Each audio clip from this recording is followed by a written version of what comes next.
Hello, hi everyone. Welcome back to the series of Know Yourself and Love Yourself Day 20। आप लोगों ने अगर notice किया होगा कि जब एंजाइटी हमारे दिमाग को हिट करती है तो हमारे मन में बहुत सारी चीज़ों को लेकर डर आता है और कुछ सवाल आते हैं कि व्हाट इफ़ ऐसा हो गया, व्हाट इफ़ ऐसी हो गई चीज़ें, व्हाट इफ़ मैं हैंडल नहीं कर पाई। बहुत सारे व्हाट इफ़्स आते हैं और बहुत सारी बातों का डर होता है क्योंकि फिर हम उस वक्त पे प्रेजेंट सिचुएशन का नहीं सोच रहे होते हैं, हम उस वक्त पे सोच रहे होते हैं फ्यूचर में क्या होगा, क्योंकि what ifs simply belongs to the future I guess. तो व्हाट इफ़ अगर ऐसा हो गया, हम सारी चीज़ों को कंक्लूजन निकालने लग जाते हैं। तो learn some techniques to calm your mind during that anxiety वाला टाइम ऑफ योर, क्योंकि अगर आप अपने लिए कुछ करना चाहते हो, for me if I am going through anxiety और some thoughts about future, what if अगर ऐसा हो गया, व्हाट इफ़ अगर वैसा हो गया, तो आई just simply say some of the things की one sentence to myself, okay this is I need to ignore at current point of time, क्योंकि फ्यूचर का सोचने से वैसे भी कुछ चीज़ें बदल नहीं जानी है, क्योंकि मुझे पता ही नहीं है कि आगे होने क्या वाला है।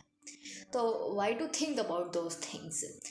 जो चीज़ें मैं कंट्रोल कर सकती हूँ सिर्फ उन्हीं के बारे में सोचना है। आई नो स्टार्टिंग में ये इतना आसान नहीं होगा, but if you really want to do something about yourself specially, or you want to know about yourself, you just have to learn some of the techniques to calm your mind during that anxiety phase, because it is the most important part of our life कि during are anxiety phase हमारा mind जो है ना future में चला जाता है और उसको प्रेजेंट में लाना इज़ सो डिफ़िकल्ट, क्योंकि फ्यूचर में जाने के बाद बहुत सारे सिनेरियो क्रिएट होने लग जाते हैं, सीन्स हो जाते हैं, इमेजिनेशन का पार्ट आ जाता है उसमें, बहुत सारे इफ्स एंड बट्स आ जाते हैं, उसमें बहुत सारा डर आ जाता है। तो वो चीज़ को वापस से प्रेजेंट में लाना खुद को बहुत मुश्किल होता है स्टार्टिंग में। when you say these sentences it feel like what are you doing, but अगर आपको अपने लिए कुछ करना है, I guess you need to take a one step towards these things. You can learn some of the techniques. You can practice slow breathing or new techniques. I follow these so I can tell you, but if you want to learn some of the techniques to just calm your mind during that anxiety phase, you have to divert your mind.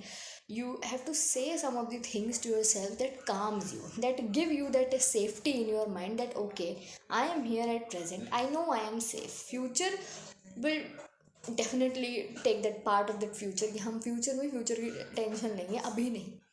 तो learn some of the techniques.